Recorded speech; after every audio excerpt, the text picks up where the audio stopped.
1300 سال میں امت میں ایسی بے طلبی کبھی نہیں پیدا ہوئی جیسی بے طلبی پیدا ہوئی. جب یہ بے طلبی پیدا ہوئی تو اللہ تعالیٰ نے اپنے ایک بندے کے دل میں ایک بے انتہا تڑپ اور بڑھن پیدا فرمائی کہ بھائی ان بے طلبوں کے اندر طلب کیسے پیدا کی ہے.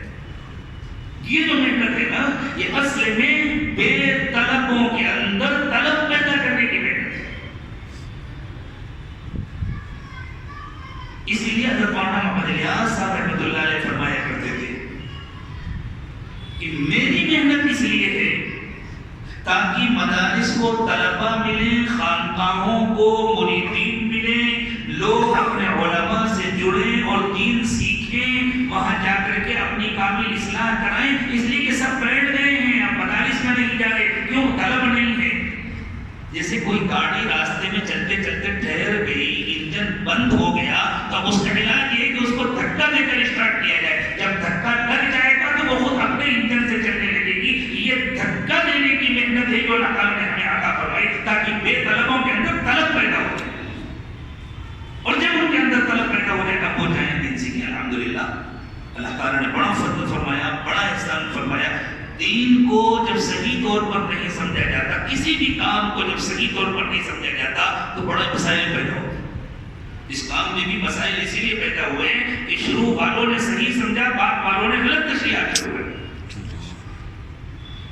جو شکلیں اللہ تعالیٰ نے عطا فرمائی تھی دین کے لیے، لوگوں نے ان کو دین بنا دیا. دین الگ ہے، دین کے لیے محنت الگ ہے، دین کے لیے شکلیں الگ ہے. جیسے مسجد نماز کے لیے، مسجد نماز نہیں ہے. جیسے آپ نماز نہ پڑھنے سے مسجد بنانے کی عبادت ہوگی نہیں. نماز پڑھنے کے لیے مسجد ہے. اگر نماز پڑھنے کے لیے مسجد بنائی جائے تو مسجد بنانا بھی عبادت ہے. اور اگر نماز کا انکار کیا جائے تو مسجد بنانا کفر ہے. ایسی کیسی مسجد جس میں نماز نہ پڑھے. بالکل اسی طرح اللہ تعالیٰ نے دین کے لیے، دین کی طلب پیدا کرنے کے لیے، دین کا شوق پیدا کرنے کے لیے اپنے خاص فضل سے یہ انعام فرمایا اور یہ نعمت عطا فرمایا. اور بڑی عجیب بات ہے، اللہ تعالیٰ کسی کو بغیر طلب کے نعمت دیتے نہیں. اب طلب پیدا کرنے والی محنت بھی جب اللہ نے جس بندے کو دینا چاہا، پہلے اس کے اندر شدید طلب پیدا کی. اللہ بہت رلاتے ہیں، بہت رلاتے ہیں، بہت تڑپاتے ہیں، اس کے بعد اپنی کوئی نعمت دیتے ہیں. تو اللہ تعالیٰ نے حضرت مولانا محمد الیاس صاحب رحمۃ اللہ علیہ، اللہ ان کے درجات کو بلند فرمائے، اللہ پوری امت کی طرف سے ان کو اپنے شایان شان اجر عطا فرمائے. ان کے دل میں اللہ نے ایسی طلب پیدا کی، ایسی طلب پیدا کی. ہم نے تو نہیں دیکھا حضرت مولانا محمد الیاس صاحب رحمۃ اللہ علیہ کو، لیکن ہم نے اپنے بڑوں اور بزرگوں کی زبان سے سنا ہے کہ حضرت جس زمانے میں مدینہ طیبہ میں رہتے تھے، ایک طویل عرصہ حضرت کا مدینہ طیبہ میں گزرا ہے، اور اس زمانے میں مدینہ طیبہ میں مسجد نبوی سے نکلنے کے بعد تھوڑی دور کے بعد کھجور کے باغات شروع ہو جاتے تھے. حضرت کھجور کے باغات میں چلے جاتے تھے اور جس وقت اللہ سے رو رو کر دعا مانگنا شروع کرتے تھے، چیخیں نکل جاتی تھی. لوگ دوڑ کر کے آ جاتے تھے، کیا ہو گیا؟ نظام الدین میں جس زمانے میں قیام ہوتا تھا، حضرت ایک مرتبہ نظام الدین میں تھے، رات میں تہجد میں اٹھ کر امت کی ہدایت کے لیے رو رہے تھے. ایسی چیخیں نکل رہی تھی، ایسی چیخیں نکل رہی تھی. قریب میں ایک سکھ کا مکان تھا جن کو سردار جی کہا جاتا ہے. وہ آگے کہہ رہے کہ حضرت آپ رات میں بہت رو رہے تھے، کیا ہو گیا؟ حضرت نے فرمایا بہت بڑا حادثہ پیش آ گیا، بہت بڑا حادثہ پیش آ گیا. یہ کہہ کر حضرت کی آنکھوں میں ترنت پھر آ گئے. وہ سردار جی سمجھے شاید حضرت کے جوان بیٹے کا انتقال ہو گیا. فرمایا حضرت آپ کے جوان بیٹے کا انتقال ہو گیا کیا؟ فرمایا نہیں، اس سے بھی بڑا حادثہ پیش آ گیا. جوان بیٹے کا انتقال اتنا بڑا حادثہ نہیں ہے، اس سے بھی بڑا حادثہ پیش آ گیا. کیا پیش آ گیا حضرت؟ فرمایا مسلمانوں نے اپنے نبی کا طریقہ چھوڑ دیا. مسلمانوں نے اپنے نبی کا طریقہ چھوڑ دیا ہے. مسلمانوں کے اندر سے دین کی طلب نکل گئی ہے. یہ حادثہ پیش ہو گیا. اتنا روئے، اتنا روئے، اتنا روئے. تو اللہ تعالیٰ نے یہ نعمت عطا فرمائی. اللہ ہمیں بھی رونے کی توفیق عطا فرمائے. اللہ ہمیں اس کی قدر کرنے کی توفیق عطا فرمائے. ناقدری سے اللہ تعالیٰ حفاظت فرمائے.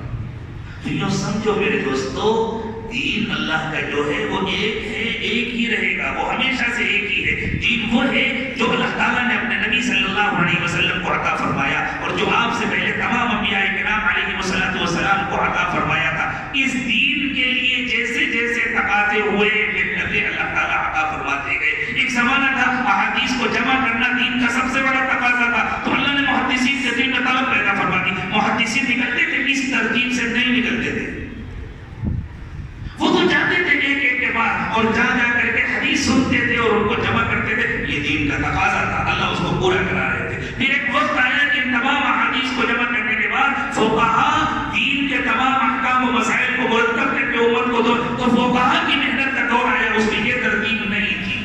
پھر دور آیا کہ لوگوں کو دین سکھایا جائے، ہر علاقے کے لیے علماء تیار کیے جائیں، مساجد کے لیے ائمہ تیار کیے جائیں، خطباء تیار کیے جائیں، مفتیان کرام تیار کیے جائیں، مصنفین تیار کیے جائیں. تو اللہ تعالیٰ نے مدارس قائم کرائے. اور ایک زمانہ تھا جب مدارس اس طرح ہوتے تھے کہ لوگ اپنی اپنی جگہوں پر بیٹھے ہوتے تھے، مستقیم ہو کر کے طلبا آتے تھے، ان سے دین سیکھتے تھے. نہ دارالاقامہ ہوتا تھا، نہ طلبا کے لیے کھانے پینے کا کوئی انتظام ہوتا تھا. خود محنت مزدوری کرتے تھے، خود کماتے تھے، خود کھاتے تھے. لیکن پھر حالات بدلے، جب اتنی طلب نہیں رہ گئی اور جب مدارس کا جو پھر ایک دور آیا مدارس کا جن میں حکام اور بادشاہ اور نوابان یہ لوگ انتظام کیا کرتے تھے مدارس کا. لیکن جب وہ حالات بدلے تو اسی دین کے لیے بزرگان دین نے ایسے مدارس قائم کیے جو عوامی چندے سے چلے، ایسے مدارس قائم کیے جہاں طلبا ہیں. یہ سب دین کے لیے ہے، جو کچھ بھی ہو رہا ہے شروع سے دین کے، دین ایک ہے، یہ دین کے لیے ہے، یہ دین کی مدد کی شکلیں ہیں. پھر جب وہ وقت آیا کہ امت میں عام طور سے بے طلبی پیدا ہو گئی تو لوگوں کے پاس جا جا کر کے، ان کے گھروں میں جا کر، ان کی دکانوں میں جا کر، ان کے مقامات میں جا کر، ان کے آفسوں میں جا کر کے، ان کی مصروفیات میں جا کر کے ان سے ملاقات کرنا، ان سے خجامت کرنا، یہ بھی شکل اللہ تعالیٰ نے دین کے لیے عطا فرمائی. یہ سب دین کے لیے ہے. جب تک اس کو دین کے لیے سمجھا جاتا رہے، یہ ہدایت ہے. جس دن ان میں سے کسی شکل کو ہی اصل دین سمجھ لیا جائے اس دن سے گمراہی ہے. اللہ گمراہی سے ہماری حفاظت فرمائے. اللہ ہمیں استقامت، ہدایت پر استقامت نصیب فرمائے. تو میرے دوستو، اس گئے گزرے زمانے میں اللہ تعالیٰ نے اتنا بڑا انعام فرمایا ہے، اتنی پیاری محنت ہمیں اللہ نے عطا فرمائی ہے. اور اللہ نے اپنے نیک و مقبول بندوں کے دلوں میں جو ترتیب ڈالی وہ اتنی پیاری ترتیب ہے جس سے پوری امت کو نفع ہو رہا ہے، ہوا ہے، ہو رہا ہے. اللہ کرے کہ قیامت ہوتا رہے اور اللہ اس کی برکت سے پوری امت کو دین پر جوڑے. تو اس کام کے تقاضے ہیں کچھ. اس کام کا تقاضا یہ ہے کہ جس طرح ہم اپنے لیے بہت کچھ کرتے ہیں، اپنے ذکر کے لیے، اپنے مطالعے کے لیے، اپنی عبادت کے لیے، اسی طرح اللہ کے غافل بندوں تک جا کر ان کو اللہ سے جوڑنے کے لیے بھی ہم کچھ وقت فارغ کریں، کچھ وقت فارغ. دیکھو میرے دوستو، بعض وقت ایسا ہوتا ہے، بعض باتیں ایسی چلتی ہیں جن سے آہستہ آہستہ اگلی نسلوں میں غلط فہمی پیدا ہو جاتی ہے. جیسے اس محنت کو دین کا کام کہا گیا، اس میں کوئی شک نہیں کہ یہ محنت دین کا کام ہے، یقیناً یہ دین کا کام ہے. لیکن دھیرے دھیرے جنہوں نے کہا تھا انہوں نے تو سمجھ کر کے کہا کہ بھئی اس وقت یہ ایک اہم تقاضا ہے، اس لیے دین کا کام ہے. ان کے ذہنوں میں انکار نہیں تھا کہ دوسرا کوئی کام دین کا کام نہیں. لیکن دھیرے دھیرے جب ناسمجھوں کا غلبہ ہوا، ناسمجھوں کی کثرت ہوئی اور بیچاروں نے بچپن سے جو سنا تھا اس کا نتیجہ یہ نکلا، یہ سمجھے یہ دین کا کام ہے، یعنی کوئی اور کام دین کا کام نہیں ہے، یہ ہو رہا ہے.